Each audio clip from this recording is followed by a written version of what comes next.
I'd like to thank you all for coming to this coffee with the mayor of Buckeye. We are so glad you were able to come. Mayor Meck will be leaving us about 10 o'clock or so. So we're going to start with Mayor Meck and get several questions that he's going to be answering and give you a really great overview and insight into Buckeye, what it is and where it's going and what you can look forward to. And then we're going to take a short little break.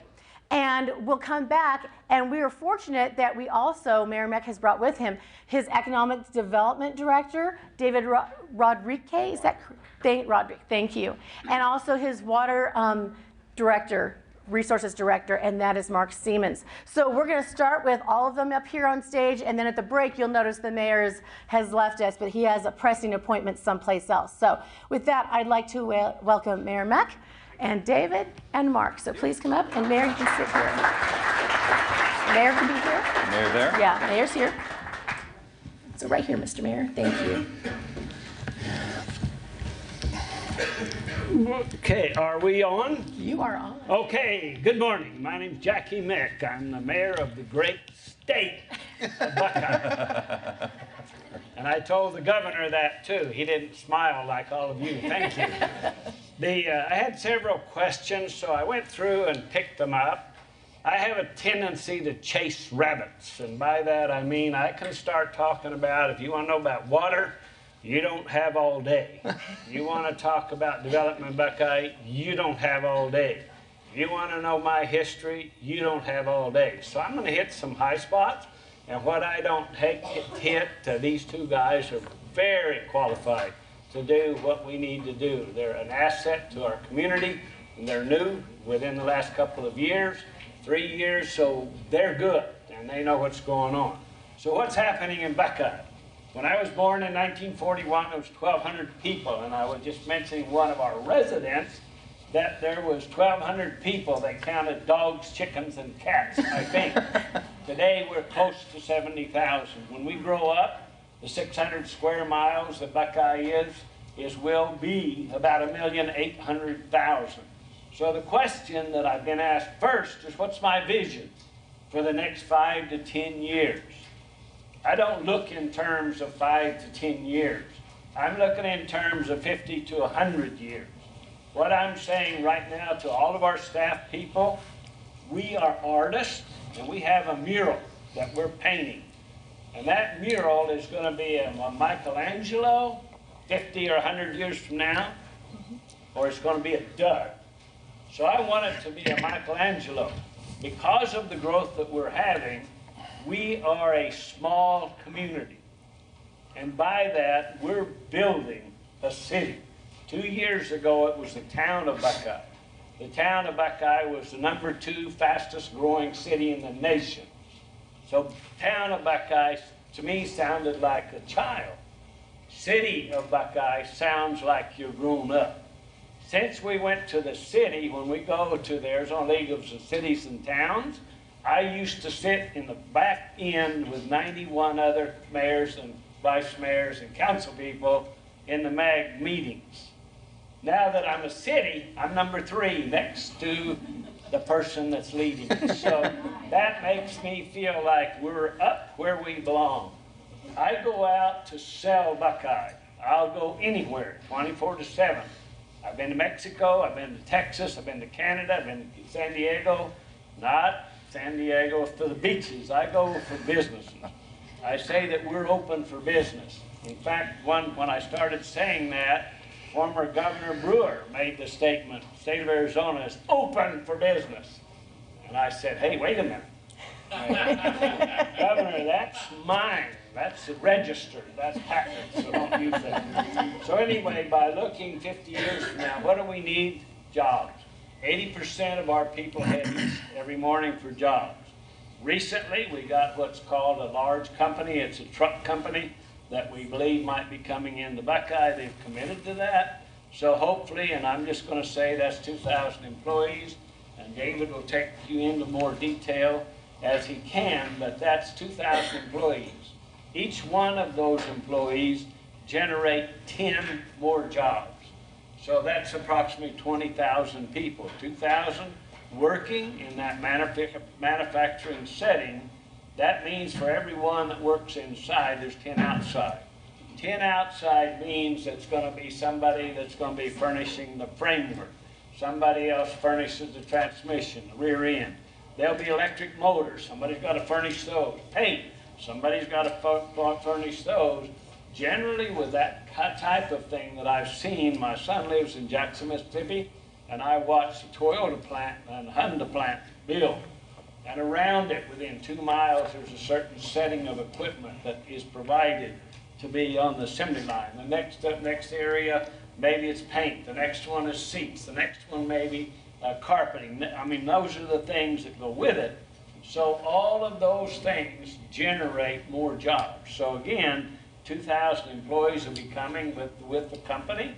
So that'll generate an additional 20,000 jobs. So that's what we're after. That's coming in the future. They're going to be building west of the white tanks. West of the white tanks, there's about 100,000 acres that will be developed. Tartesso is on the south end, so to speak, next to I-10. Up by Bell Road is what we call Sun City Festival. Both of those are growing very fast. H.R. Horton Homes, recently, within the last year or less, has bought 2,300 lots in Buckeye. They're building. Right now, we're number 7 in the nation, fastest growing over 50,000. The way we've started out, January and February, if we keep this up, we probably will beat our record in 2005 and 6, 7. We will beat that, so it'll be more growth than what we have now. 20 years from now, they say we're going to be around 300,000 people. So if you'll go into the detail on what Douglas can build once they start with this facility. So what are we planning for water? We have lots of water. Poor quality, but lots of water. Every city in the Arizona has water that has arsenic and fluoride. It has to be treated. One of the questions says, and then I'm going to hit the high spots, why is the water cost so high? Think about it. First of all, Buckeye is 100% groundwater. If we drill a well today, it's approximately $1.2 million to drill the well. That means a hole in the ground with a casing. Now you've got to put a pump in it, $30,000, $40,000, $50,000. The casing has to be a certain quality of casing because it rusts if it's not. And because it's potable water, you have to put that in it. That's additional cost in drilling the wells, $1 million too. You have to find the best quality water you can. So you zonal test from the ground all the way to the bottom. And you find a little strip in there that's good water. There's nothing to say that good water is going to be good 20 years from now. Because as you draw water out of the ground, other waters come in, it mixes. Now you need a sewer plant. Not a sewer plant, but a water plant. And Mark will get into that, but my point is you drill the well, $1.2 million plus. Now you've got to put a pump in it. You got to put a motor to turn the pump, I assume. You got to have electricity to run the motor to run the pump. You can turn it on, the water runs out on the ground. Doesn't help you. So what do you have to do? You got to connect it to a pipe. Where's the pipe go? 15 miles down the road, you got to put it in a tank.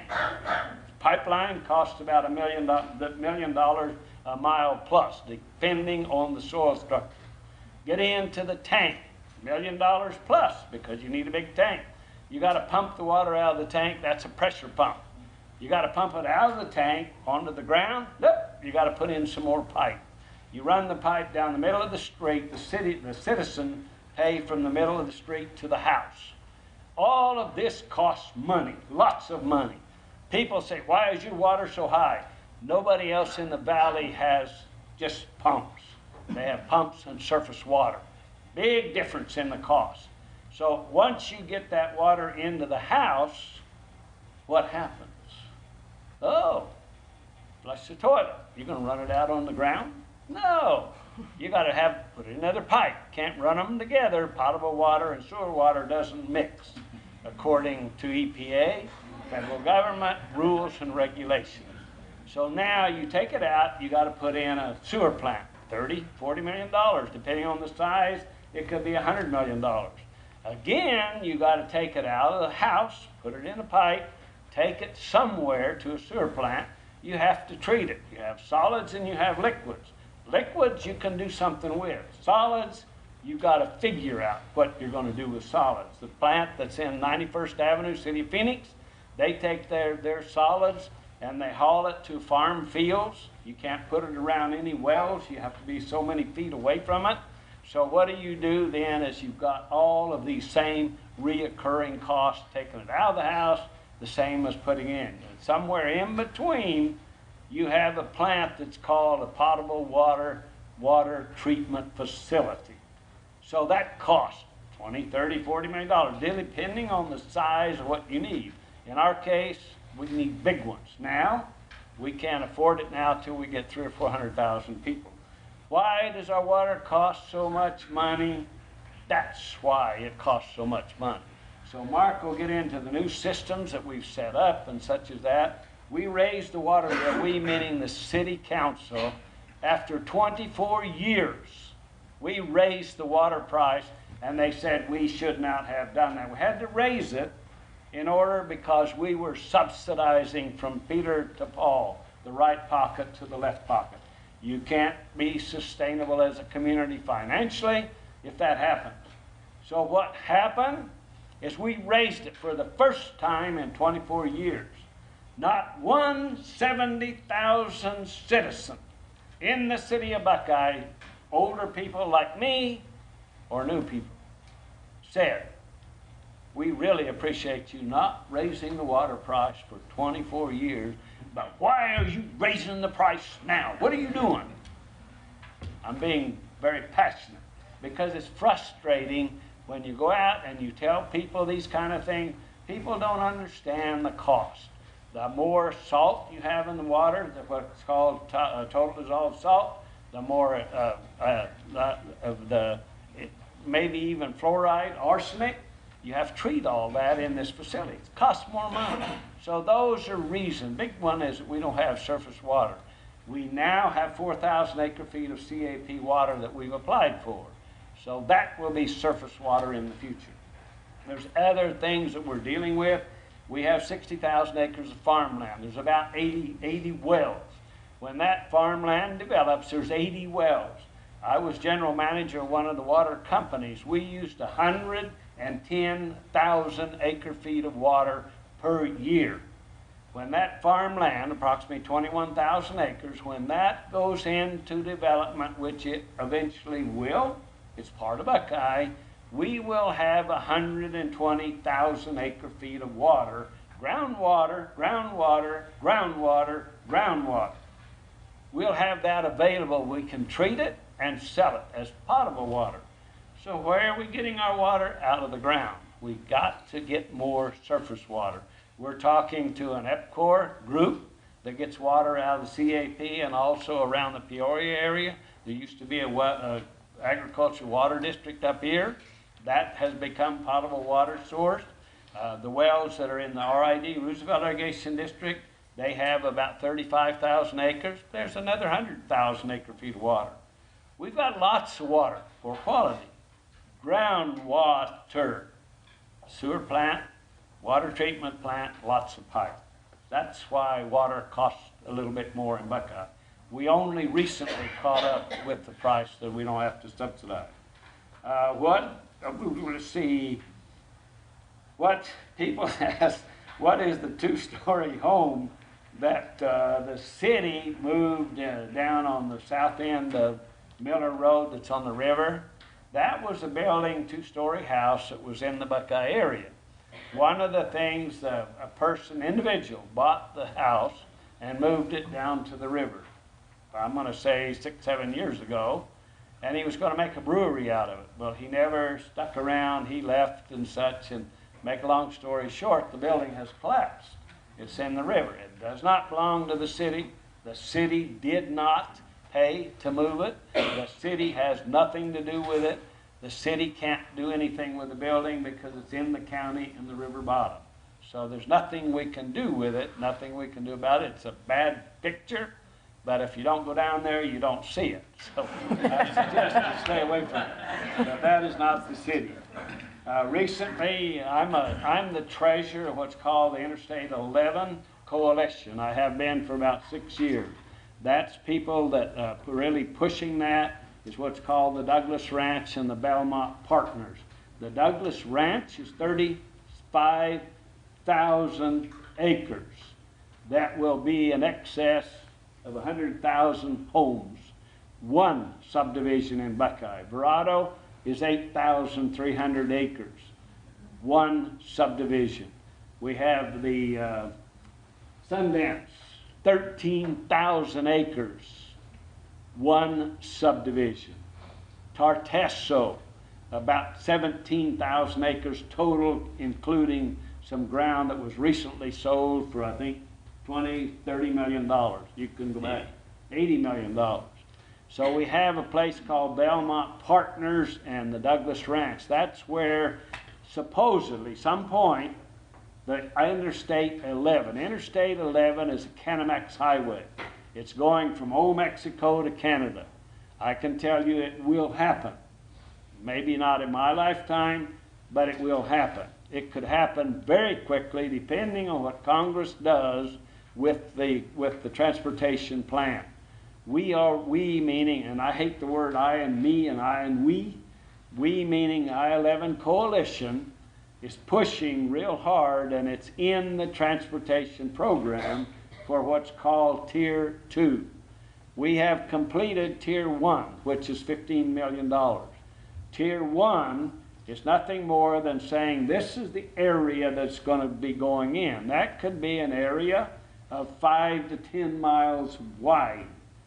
Tier 2 is done and says in that 5 or 10 mile wide area, it will be a corridor 1,500 feet wide, 1,200 feet wide, 900 feet wide. But the corridor is here. Once that is established and done, that's going to determine where the freeway is going to go. If you go to Nevada, when you cross over the bridge, as soon as you cross the bridge on the west side of the main road going into Nevada, that's the Interstate 11 in Nevada. They've already gone as far north in Nevada before they have to start doing some studies, obviously environmental studies from there to the north end of Nevada. So what has happened is Buckeye, we're connecting between I-10 and Wickenburg. About 90% of the land, patented, deeded land, is owned by Belmont Partners and Douglas Ranch. Douglas Ranch, again, is in the city of Buckeye, roughly 30 to 35,000 acres. Belmont is approximately 20,000 acres plus. Both of those today are desert. One of those, Douglas Ranch, is what's called, there's an area they call Trillium. That's where the truck company, and that's what I'd like for him, the Economic Development Director, David, to give you the details on that. That's where that will go. Belmont Partners has been a partnership for about 20 years. A guy named Bill Gates, I say it's Uncle Bill. Bill Gates bought $80 million or put $80 million in that partnership that's been there. Rumors are that he wants to make a smart city out of it. Smart city are cars, vehicles that don't have drivers, fiber optic, things in buildings that are for the future. Smart city. That's what we understand is going to be happening. We don't know. I'm going to attempt, in fact, I think we just got last couple of days, the managing partner of Belmont. I'm going to sit down and talk to him. They're in the county. Douglas Ranch is not. Wave your hands. Am I yelling? No. Hang on a second. There we go. I've been kicked out of places, but nobody's ever turned the lights on. They were very, very still. I didn't mean to do whatever I did. They're captivated.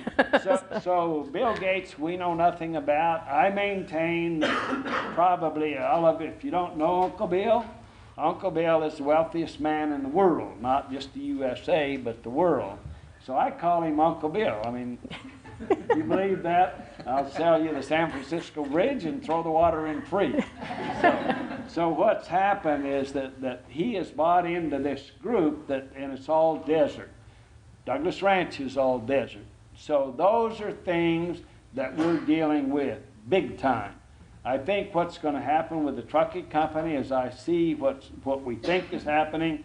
There's going to be a lot of ancillary businesses come in around it, and I think that's going to generate a lot of jobs for Buckeye also. Recently, we got a Cardinal Glass. Cardinal Glass makes the window panes. It's glass in between, and the glasses have gas in it. They're the largest seller of the window pane. I say the window pane, the window glass, to Anderson, as an example. They put the frame around it. They can produce 100 window panes an hour. They have already ordered equipment which will take them to 600 plus window panes per hour. They've hired 100 people, 85 of them are for Buckeye. That's good. We want that because we need jobs, and I want jobs. Someday I'm going to die, I think, and if that happens, then I want jobs where people can live, work, and play in Buckeye. I maintain that Buckeye is open for business before Jan Brewer made that statement. This is my 5th term as mayor. I have enemies and I have friends. So I got more friends off of it than I have enemies so far. So I'm continuing to grow up. But what we are doing is for 50 to 100 years from now, not 5 to 10. So those are areas that I thought if I could cover up front real quick. I'm passionate about my community. I want it to grow. I want it to be a good place for people to come. Whenever I mention Peoria, or Elm Rock, or Youngtown, or Boothdale, I don't say those words in the city. It's Buckeye, the great state of Buckeye. So if you have a couple questions, I can maybe answer them. Well, let's see. We had a lot of questions from the mayor come in, so let me just quickly go through a couple and see if I can find something real quick. All right, so you've given us some great updates on and what you're looking forward in the next 50 years or so. When it comes to the responsiveness of the city to homeowners, property owners, and residents' concerns, who do they go to? Who should their first stop be if they don't know who else to go to, no matter what their concern is? It could be trash, it could be the park down the street. Who should they be going to? Should they be going to you? Who should they be going to for when they first have a concern about what's going on in the city?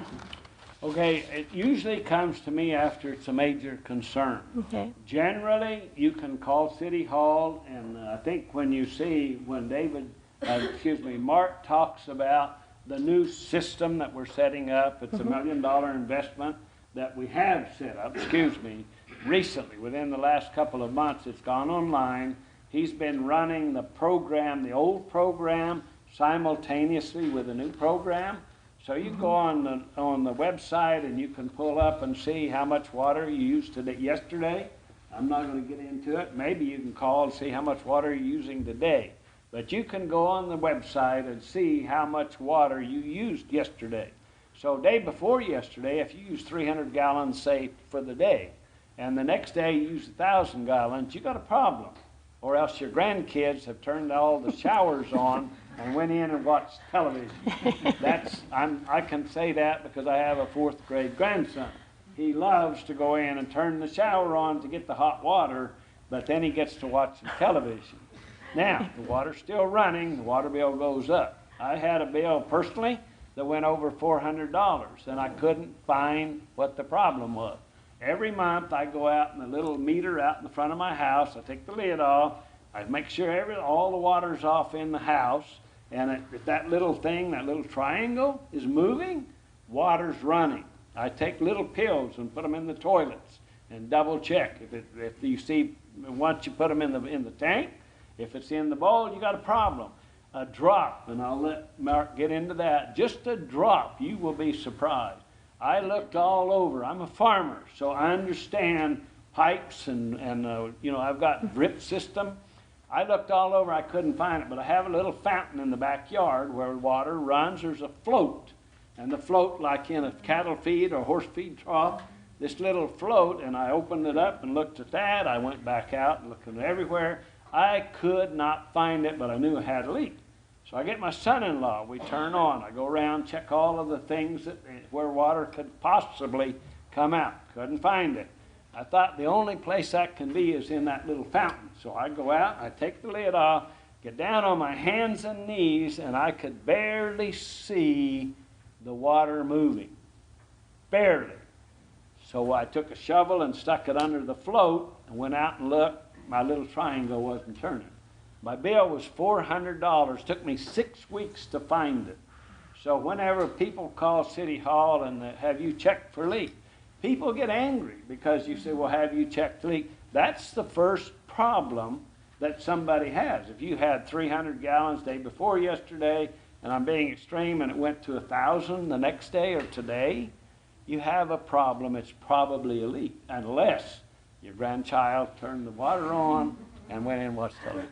So you call City Hall. We're trying to update our customer service.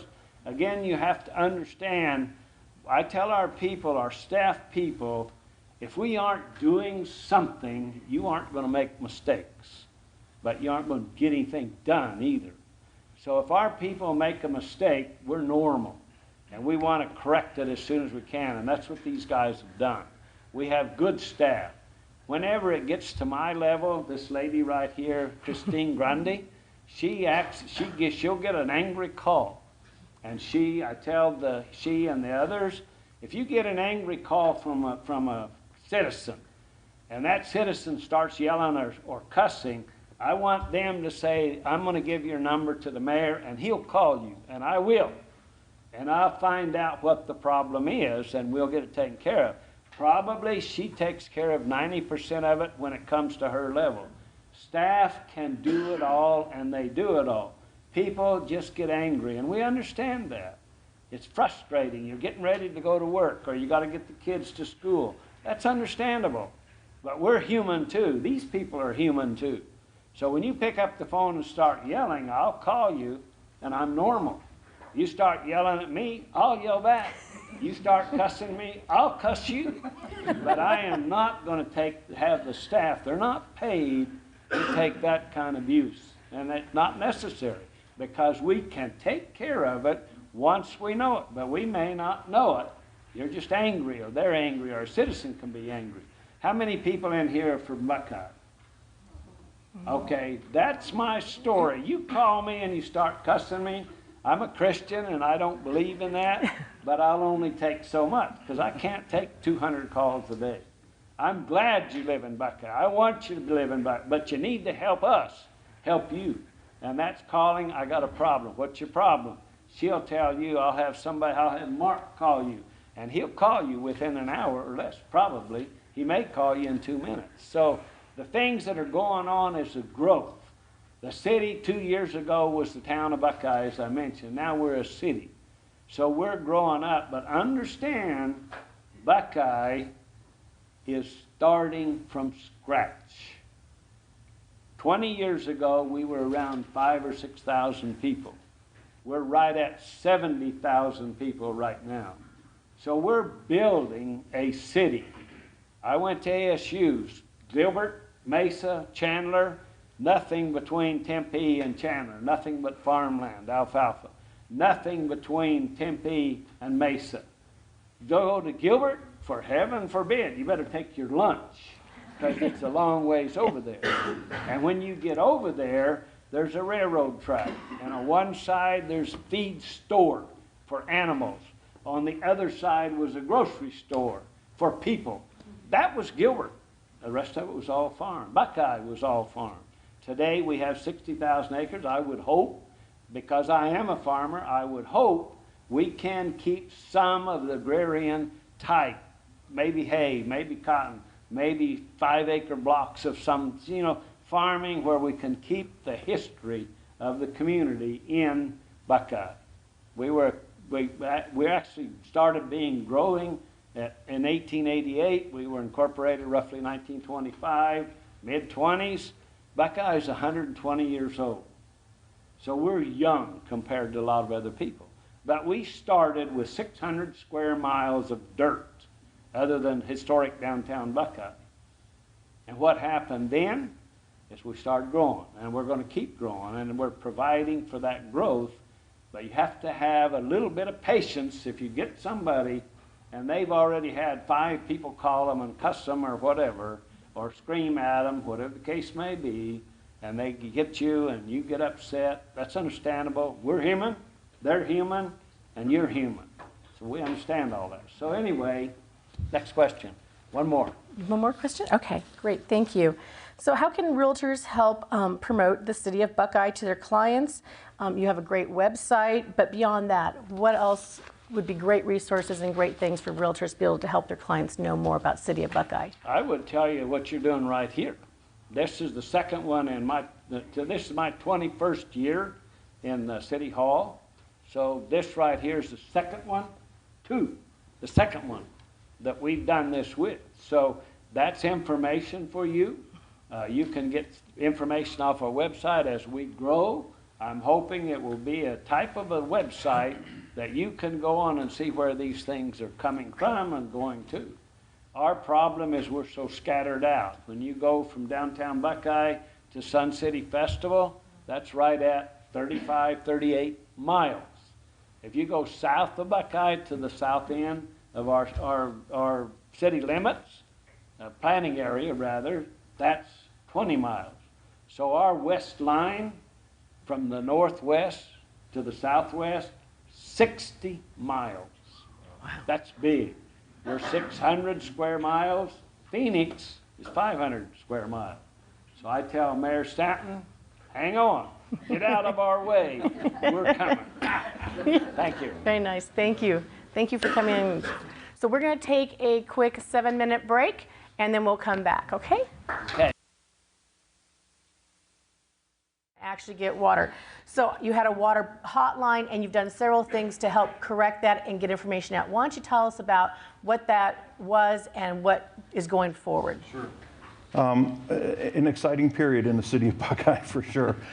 From basically October 16 till roughly about June of last year, we had a lot of customer complaints about our meter readings and high water bills. As a matter of fact, my very first day on the job, when the previous director resigned and went on to other things, I got a call on Sunday morning from Mr. Klinger, Roger Klinger, our city manager. Look at this post. He sent me an email. Look at this post. So I looked at the post, and the gentleman in our Sun Valley area got a water bill for over $400,000 on 23 million gallons of water. And I knew the area, and I said to myself, well, that system can't produce 23 million gallons in a year. So how did he get a 23 million gallon water bill? But that was my first day on the job. And so, you know, immediately, it's been an uphill climb. It went down pretty fast, and then we started moving up. But we, you know, it's one of those things where, you know, as the mayor alluded to, we're humans. There was a human error. The gentleman had a new meter put in. And what happened was when we take a meter out, we take a read.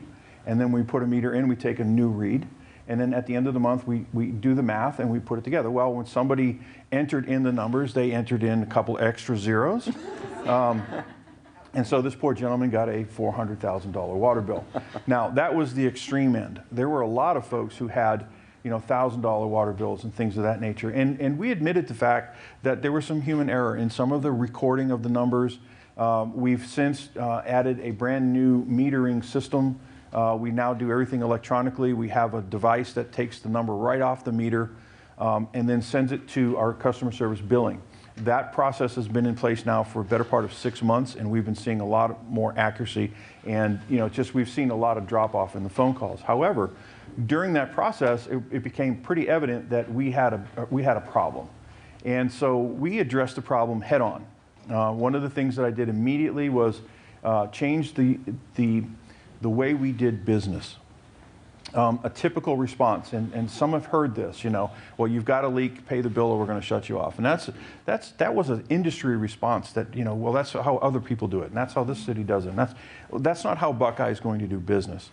And so I changed the paradigm within our group, and I basically put a mantra in front of everybody. Customer service is paramount. We will do whatever it takes to provide the best customer service to our folks because they deserve it. They're paying for the services. You're paying, we have to deliver. That's what we do.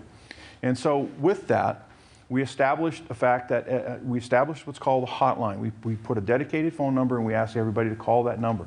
Now, a lot of people had to wait. And there was a reason for that. Because not only do we provide customer service, I'm changing the paradigm. We're providing customer care. Okay? So every one of you who pays a water bill deserves the right to understand what's going on. That may take time. And when we have a customer service representative who's on the phone for 5, 6, 7 minutes, some of you would say, how can you do business like that? Well, we're providing customer care and not customer service. We want you to understand that we're going to help you through your problem. Well, what does that do? It backlogs other phone calls. And that's where, again, we had to make some shifts and things. We added some more staff. We had to bring some other people in. I had, as we're growing, as the mayor said, I had positions slotted for operators and field technicians. I transferred those over. They're now customer service representatives. So I gave up positions in order to make sure that customer service is paramount.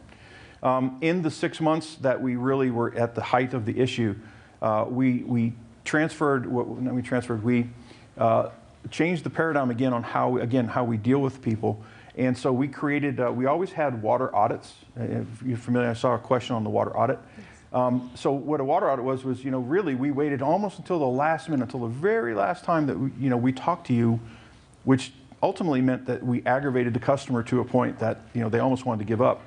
And I said, no. When you call the hotline, you will automatically be put on the audit list. So we rolled a truck. We rolled a technician out to your house. We helped you through understanding how the water meter, you heard the mayor say, when you see that little red dial spinning, we showed you how to do that. We showed you how to read your own meter.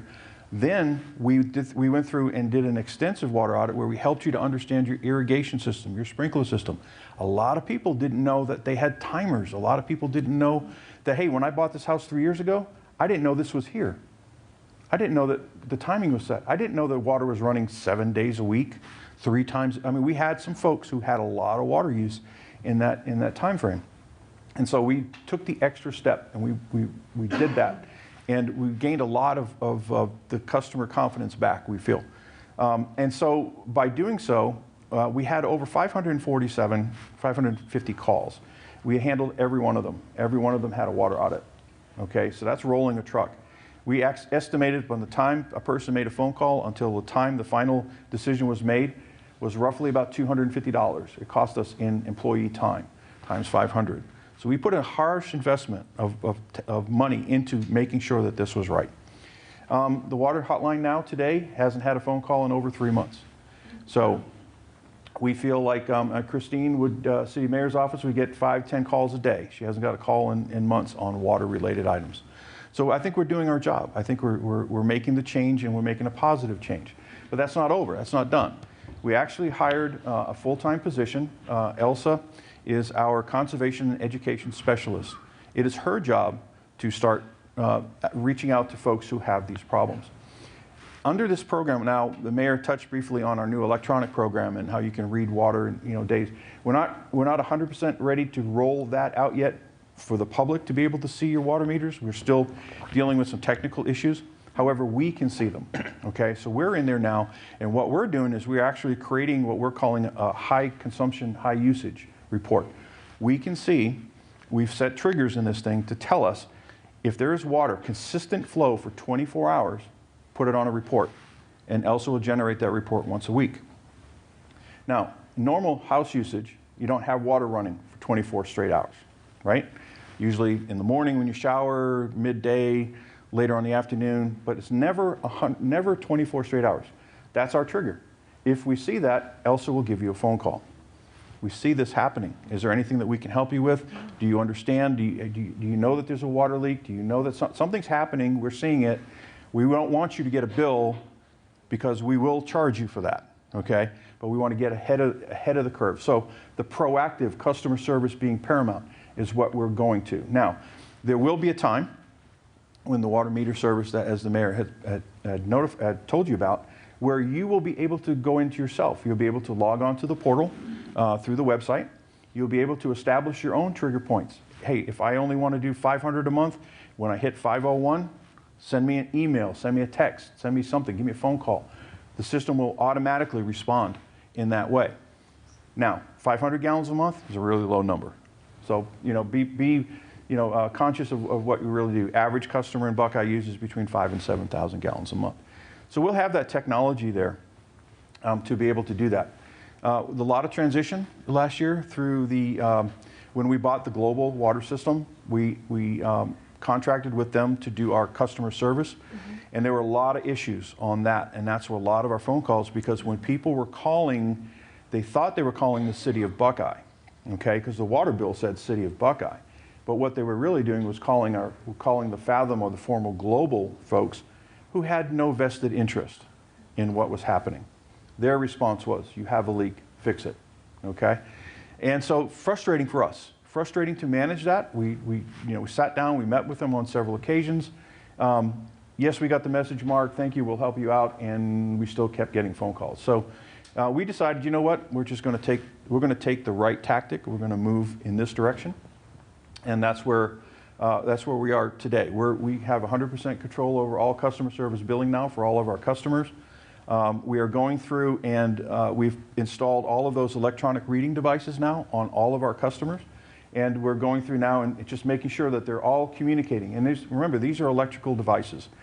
And they have, there's a radio read, if you've heard about that. And what it is, basically, the meter will send a signal, the dial spins, it sends a number, the electronic device picks it up, sends it to the cloud. Don't ask me how that works, but they tell me it works. And then our customer service billing folks will pick that up on a daily basis, and then we'll bill you on a monthly basis. Okay, they're electronic devices. They're wires that connect from the unit to the meter. When we have a system that's down, we have all of these things registered on our computer, and when our technicians go out, they'll look for, we've got red dots, yellow dots, and green dots. Green dot means signals are happening. Yellow dots means there's some interruption. Maybe it's, literally, it's an electronic signal, so anything can interfere with it, right? A red dot, we're going to go look at that meter. And what we have found on a lot of cases in Buckeye, that it is still a rural area, gophers will chew through the little wire, okay? And so when people don't get the electronic signal, hey, I'm looking at my computer, I can't see anything. We will roll a truck. We'll go check it out, but more than likely, it's something is interrupting that signal. We've had people park their cars on top of the meter because they don't want us to get to the meter. We've had people put boulders on the meter. Under construction purposes, they'll put the dumpsters on the meter. They'll put pallets of rocks on the meter. Keeping us from really being able to do our job. We work through those things, but all in all, lately we've turned that tide. I think our best investment right now is the fact that we've hired this technician, put that person in place to specifically deal with customer service issues. So I hope that you guys are hearing it's getting better out there. We're working really, really hard. As the mayor alluded to, we have customer service representatives. They are human, and they will make a mistake. We ask for patience, okay, and understand that we're providing customer care.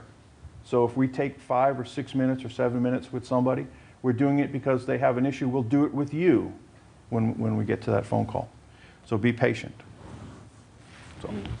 And you were telling me earlier, as part of that customer service and awareness and education on social media, you had a social media presence. Can you just quickly tell us about that? We had a presence, all right. One of the things that we did early on is we in our previous administration, didn't put a whole lot of credence into social media. That was our mistake. Social media today, I was telling you earlier, it started with one Facebook hit, and then it was 5, and then it was 10, and then it was 100, and then it was 200, that fast. And it was all about, yeah, I did the same thing. Yeah, my bill was like that. Yeah, those. And we got a lot of really vindictive, hard, harsh comments. We're simply trying to do our jobs. We made mistakes. We admitted that. We have to make changes. If anybody's ever been in the Navy or has driven a big boat or a big truck, you cannot turn that on a dime. It takes time. Rome wasn't built in a day. It didn't demolish in a day. All those, axioms that you want to use.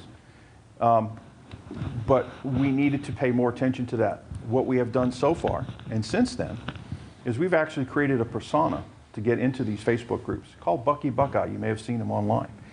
Buckeye is, our way of being able to take some of these comments, and our communications group will ask those people to go offline, and we'll help you describe what your problem is and get through the problem. And it has mitigated a lot. It's really calmed down. But at the first time, it's like, it's Facebook. Who really? We had no idea. We had no idea the power of the media.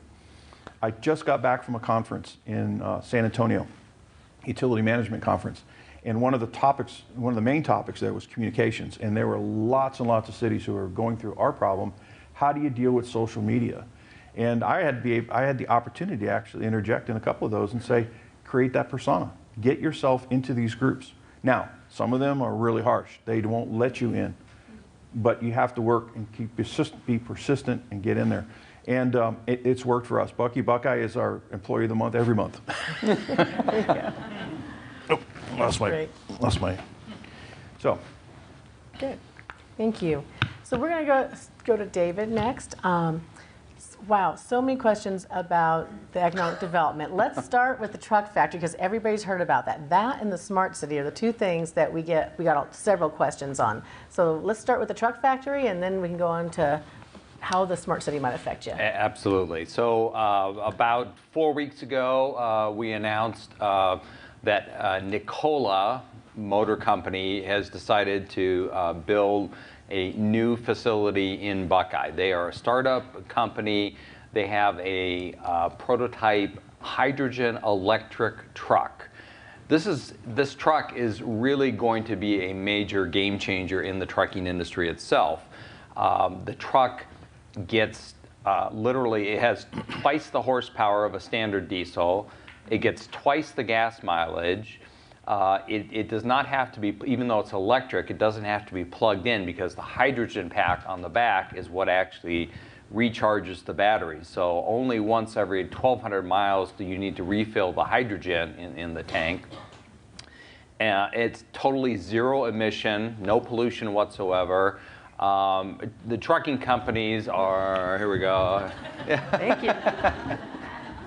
Trucking companies are absolutely chomping at the bit to get this new technology. Again, they really see this as a major change in the industry. So you probably have read there are a lot of companies out there exploring electric trucks.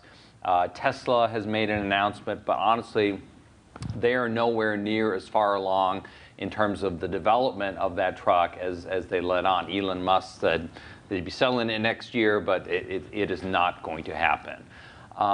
So Nikola is really seen as the leader right now in this. So they will be coming out to Buckeye, building a new facility out on Sun Valley Parkway. It's roughly going to be at the Cactus Road alignment. There are no cross streets up there at this point in time. But it's the entrance to Trillium and Douglas Ranch. And they will be building a 1 million square foot facility. It is a $1 billion total investment in the plant and equipment, hiring over 2,000 people.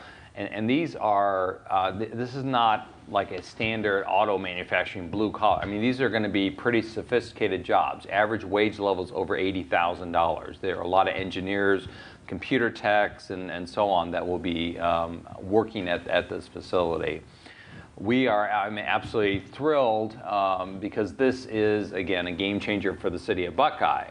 As the mayor mentioned, we've seen numbers from around the country that suggest for every one job, you could have as many as 10 other ancillary jobs, from suppliers, service providers. I mean, you're going to need restaurants, you're going to need gas stations to serve everything out there. And so it really is going to be a major game changer for the city of Buckeye.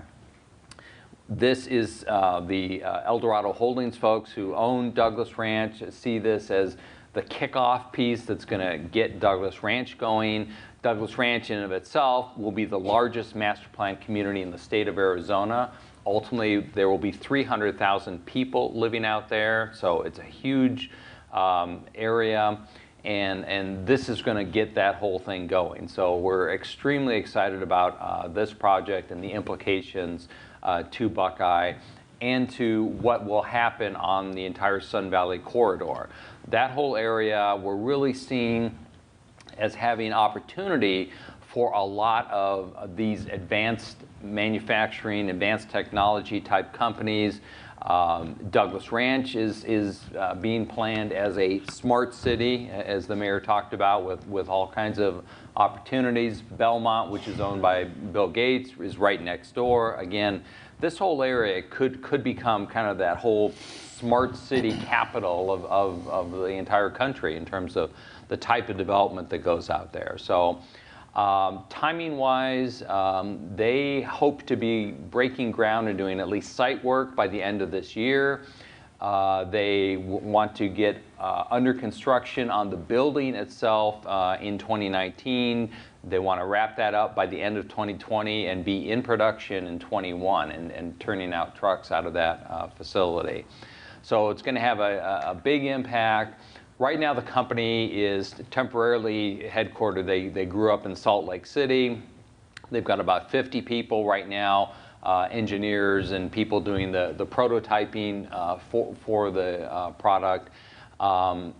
They are going to actually be moving down here this summer. They've secured a temporary facility.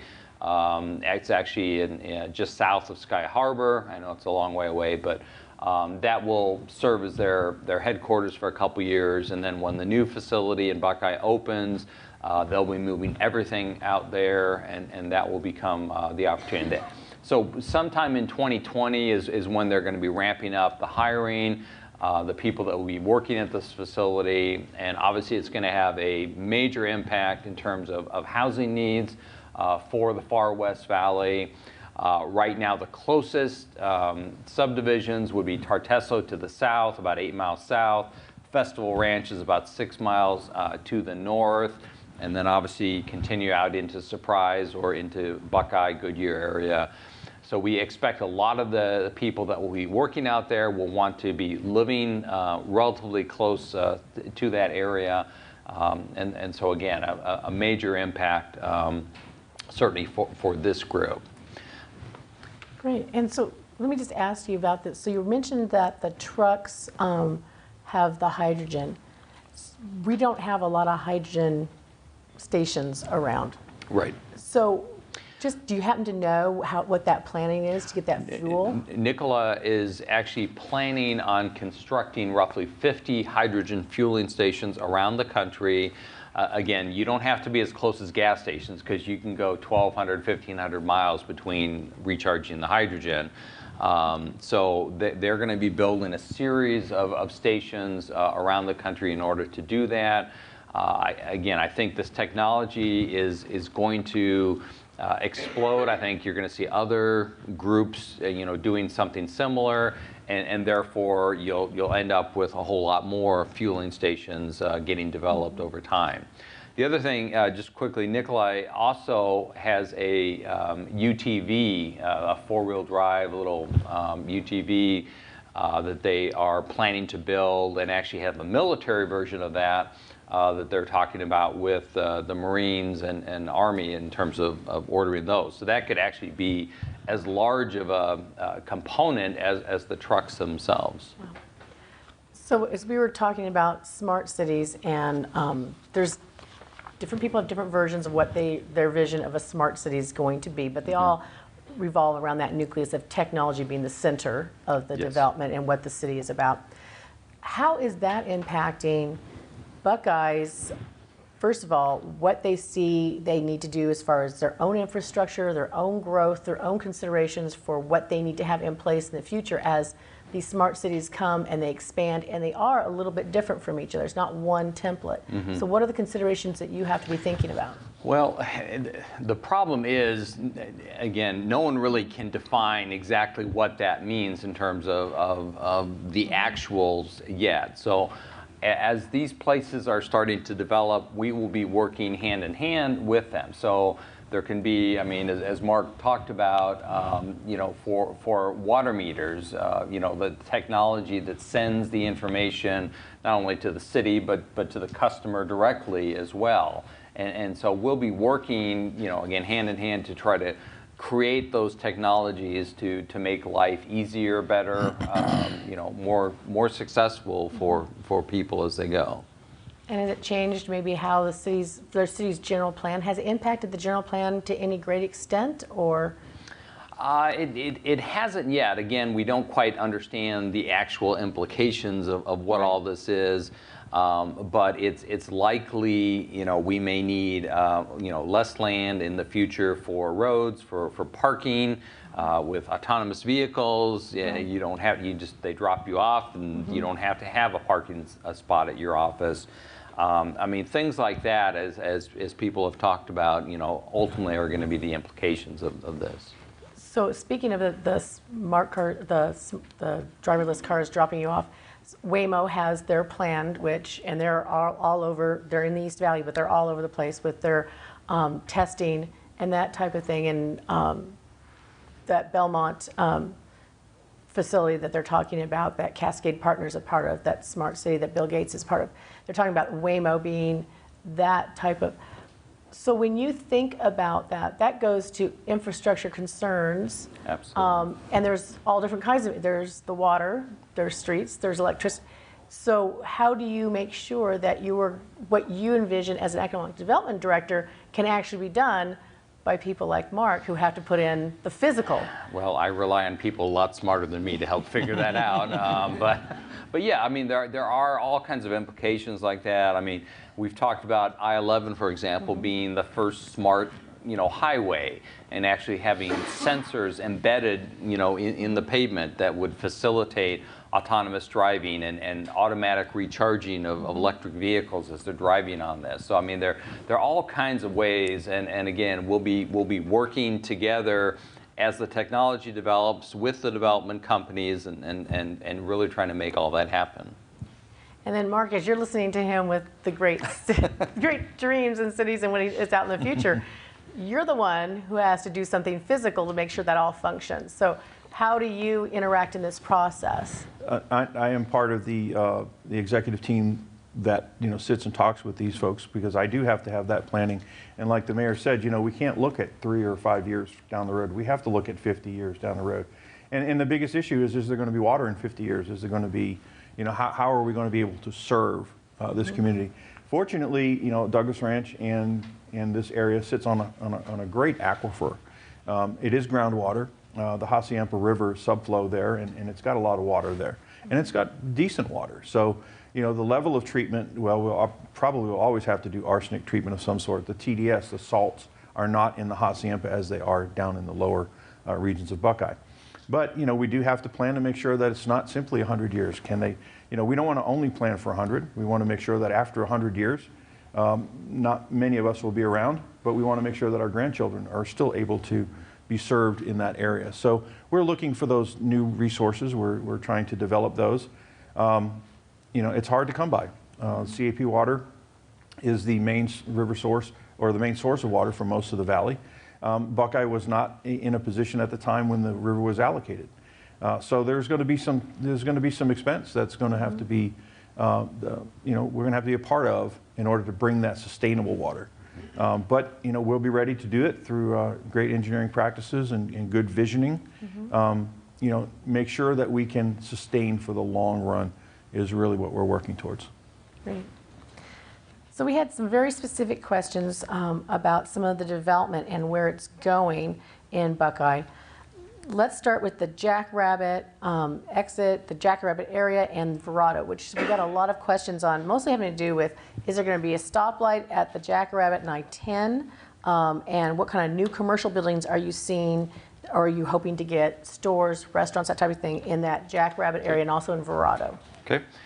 The whole area from our eastern border, which is Perryville, west over to Watson, is really the growth corridor in the immediate term for Buckeye. That's where we're going to see the vast majority of new development take place. There are a lot of pieces that are coming together. For example, ADOT will be announcing very shortly widening of I-10. West, it currently goes to 2 lanes there at Verrado. They will be widening out to 85, which will be very helpful. Redoing interchanges to make them able to have the capacity to serve the growth that's going on, things like that. Adjacent to that, the city is working, and we do have plans to add, signals at major intersections. That's a big bugaboo for a lot of people today. The four-way stops just don't work anymore. We anticipate seeing pretty significant commercial development in those areas. And it will be a combination of both employment growth as well as retail and service opportunities. So south of I-10 on Perryville, we are already working with the developer looking to do 2.5 million square feet of industrial space. That would obviously have a lot of jobs associated with that. Almost an extension of the PB 303 type of activity that we've seen in the west part of Goodyear. We anticipate seeing a lot more retail and service activity in that area. That's primarily going to be at the Verrado interchange. Right now, DMB is working the southwest corner of McDowell and Verrado Way. There's a culvert and a little gas station there. That whole thing is about to develop. They've been selling, and I know Taco Bell is going in there, and Starbucks, and a pizza place, and a vet, and all kinds of things. So that whole thing is looking to develop. Across the street on the east side, they're looking at doing a neighborhood center with a grocery store, but hopefully some other activity. We don't have a movie theater in Buckeye. They're talking about that. Try to get a big fitness center. I mean, those kind of things going in there. And then the big one on that is the infamous, what we call Target Center on the southeast corner, the power center that never got completed, that has the lovely parking lot and nothing else there. But we are working to try to attract some big box users. Retail is real tough right now. I mean, all retailers are being very slow and methodical in terms of any new stores. But given the growth we are seeing in Buckeye, ultimately it will absolutely have to have, perhaps a Target, maybe a Costco, a Home Depot. Those kind of stores are very likely to go in that area. So that whole kind of corridor in there is really where we're going to see the vast majority of our growth in the coming years. So let's talk a little bit about the transportation, and particularly when you look at Buckeye, they are going to be in the center of several new highways and freeways. We have the I-11, the expansion of I-10. At some point, 85 is going to have to bloom. And then you have the Highway 30 coming out south and crossing over towards Avondale and Tolleson. That really puts you in the center of being the transportation center for our area. Yep. And potentially for the state. So talk to us a little bit about how that is, what you see in the future, and just we had some questions about people who are living on the freeways and highways, or potential ones, noise abatement for them. But overall general, and then also noise abatement issues for them. One of the major areas we are focused on in economic development in terms of attracting new companies is the whole logistics, distribution, warehousing, transportation sector. We see that as probably the biggest opportunity for Buckeye exactly for those reasons. We've got great highway access, we've got rail access, we've got an airport, and it's really the first piece coming in out of LA, and also the only area in the valley where a truck can do a one-day turnaround from Buckeye to Port of Long Beach and back in one day. You can't do that anywhere else, and so the trucking companies are very interested as a result of that. And so I think the whole logistics center is likely what we're going to see a lot of activity. I'm actually guessing the biggest area where we're going to see that is south of I-10 and west of 85. That whole area, which is primarily farmland today, out toward the Buckeye Airport. You've got the rail line to the south. So that's where we're probably going to see that type of activity taking place. And likely that's going to be, again, one of our biggest areas of economic development opportunities. Secondarily, we're going to see opportunities again along the Sun Valley corridor with, again, advanced technology and those types of opportunities. So those are really the two big targets we're going after today. So if you aren't familiar with where Highway 30 is proposed to be, it's supposed to go from 85, so south of 10, off of 85 and head east onto the other side of Tolleson. So think about that backbone of all the manufacturing that's back there if you think about how this county is. You can go to wemargad.org, www.wemargad.org, and I have a map and an illustration and talk about that Highway 30 so you can see exactly where it's going to go. I also have an article up there about the proposed I-11, so you can see where that's going to go as well. So as you start trying to think about this, when you look at those maps and look at those, it's really interesting where we are positioned in the West Valley and the opportunities that are going to rapidly come our way. And Buckeye is going to be in the middle of a lot of that, so it's amazing. Buckeye is absolutely in the path of growth, and as the East Valley becomes more and more constrained. Even like Gilbert is approaching build out. I mean, you're running into mountains, you're running into Indian communities, you're running into national forest land, and so basically the entire East Valley is going to be slowing down in terms of growth. Mm-hmm. That whole bubble, as the whole metro area continues to grow, is going to keep pushing to the west. And Buckeye is absolutely in that path of development. We go from almost Gila Bend to almost Wickenburg. So we have the entire western swath of the valley.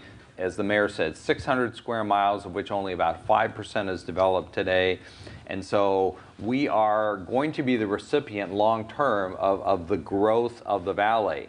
I always joke, for those of you who still plan to be here in the year 2100, you will be living in the Phoenix Buckeye metropolitan area because those will be the two largest cities in the valley. So it's coming, no question. So part of this, you mentioned the similarity between some of your development in PV 303, and PV 303 is a lot of it is the foreign free trade zones. Mm-hmm. So do you have large swaths of land that are already designated as foreign free trade zones? Or are you in position to help the individual companies be identified as a foreign free trade zone? The entirety of Buckeye falls within the FTZ 277, which is the same foreign trade zone as what they have there. Westmark actually manages that on behalf of all the cities, yes. and so any place basically in Buckeye, we can offer the FTZ benefits to companies. Nikolai is taking advantage of that in their location, so absolutely we can do that. So if you're commercial and you're interested in that, or you're residential, you're not familiar with that, you can go to the WeMAR GAD website, and I wrote an article, and it has a map of the foreign free trade zone area that David's referring to. So you can see what it is and where it's going, because eventually that's where your clients are going to need to have a home, is where those things are being built up, and it's really a big deal for this area. It has helped immensely, people taking advantage of that. I want to switch over to something. We had a question come in that said, I've heard there will be a recreational lake in the Buckeye area. Is this a true statement? And then when the mayor mentioned CAP and surface water, are you planning to have a lake that is the surface water? Is there a recreational lake component or anything? There actually is. Just south of downtown off of Miller Road, if you take that to the very end, there were some old quarries down there that have filled with water over time, and we just call it Buckeye Lakes, but there are actually 3 smaller lakes down there. A private owner has actually acquired those and is working to create recreational opportunities there. I mean, they're talking, having water skiing and maybe even a resort and all kinds of things. So it would be a great opportunity there. Mm-hmm. I don't think that's part of our water master plan. No. You're not counting on that for major surface water, are you? No. The infill of those old quarries is from the underflow of the Gila River, and in order for Buckeye to develop in the south, we actually have to pump that down through what's called the waterlogged area, and we actually have to pump it down to allow farming to continue to work in that area. This just happens to be daylighting of water in an open pit from the construction of these mines. So the benefit is that, you know, there are lakes down there. They're brackish water. They're not a water supply, but they do, you know, fill the need of potential recreational opportunities. So an entrepreneur is taking advantage of it. That's We'll great. see how it works out. There you go. And so if you do get that water from CAP, what are your plans for that surface water? Is that going to be in a tank? Is it going to be in some other facility? What are you thinking about for that? Ultimately, we can do two things with CAP water. We would love to be able to put it into service immediately, but CAP water will require treatment, which, like, as the mayor said, depending on the level and the amount of water, depends on the size of the plant. It could be tens of millions to hundreds of millions of dollars before we're entering. But we still have to acquire it. And 4,000 acre feet that he mentioned, you know, isn't, right now we pump a roughly, I'm going to go back to the math real fast. We're roughly pumping about 7,000 acre feet to serve today's public. So 4,000 acre feet is just part of what we're dealing with today. So we have to look for more of those renewable sources. The other thing we do with CAP water is we actually recharge it. And it's a little more cost effective to do that, to actually get it off the canal and put it back in the ground. Every major city in the valley does that right now through one mechanism or another.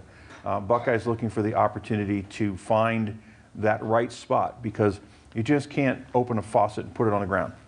It's got to have hydrologic ability to get down to the aquifer. There's a lot of clay, a lot of, you know, areas that water just will not permeate. So identifying those spots, making sure the infrastructure can get there, building the facility, and then getting that water back in the ground, so as we pump it out, we can put it back in. If you're unfamiliar with CAP and how they function, we're in an AMA out here, what that is, and then how cities have to do the recharging and what that is. We did a 3-hour day last year with CAP, or earlier this year, with CAP, and the city of Avondale in that case came out because they do recharging. You can go to wemargad.org and look under videos, and you can watch the whole 3 hours or any part of it you want and learn about water in this state from the time it comes, CAP gets it, all the way till it comes out to your spigot. And it'll help you understand a little bit about what the water resources folks have to deal with. I think you had a quick question, didn't you? I just wanted the website. The website address is www.wemargad.org.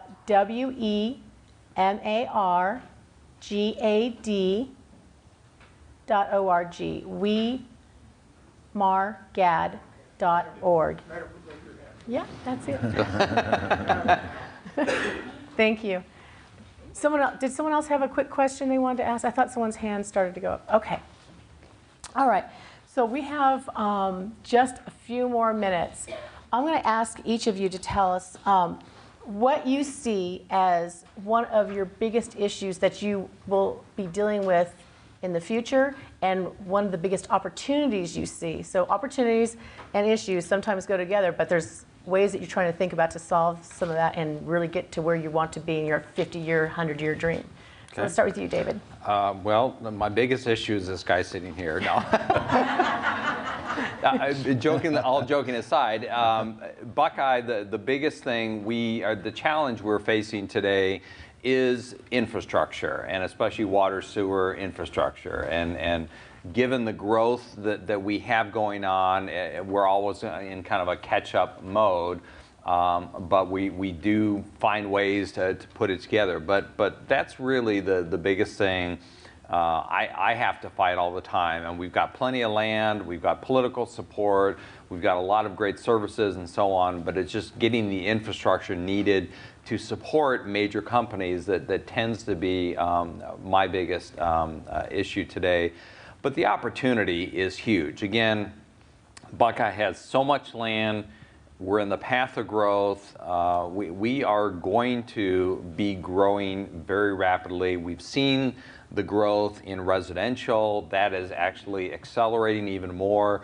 Last year we did 2,200 single-family permits, and this year we'll probably do 2,500 to 3,000 permits. So it's growing like crazy. But we do need the jobs, we do need services, retail. I mean, all those things we're way under where we ought to be as a community. And so, again, it's, we have the opportunity with growth. We just have to find ways to channel that growth appropriately so it works for us.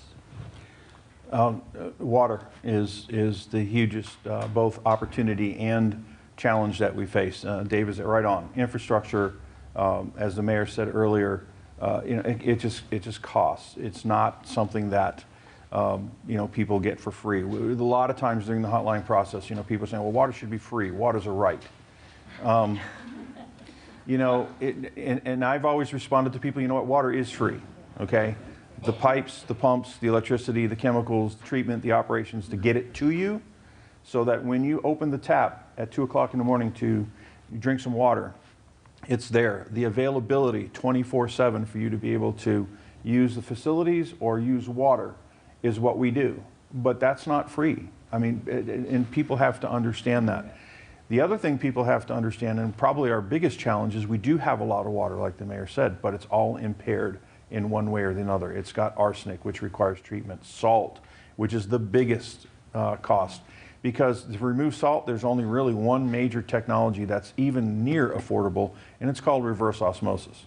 And many of you know, you may have a reverse osmosis unit under your sink, and you understand the technology of taking salt out. When we do it on a mass production scale, you're talking hundreds of millions of dollars to be able to provide that water. We have a lot of water, but it's going to require that level of treatment. We're at that crossroad. I use the term, we're a little town wanting to be a big city, and we're a big city wanting to remain a little town. And to remain in that little town atmosphere, you have to try to hold the cost down. But if you really want Buckeye, and we really want Buckeye to grow, there's a cost that comes with that.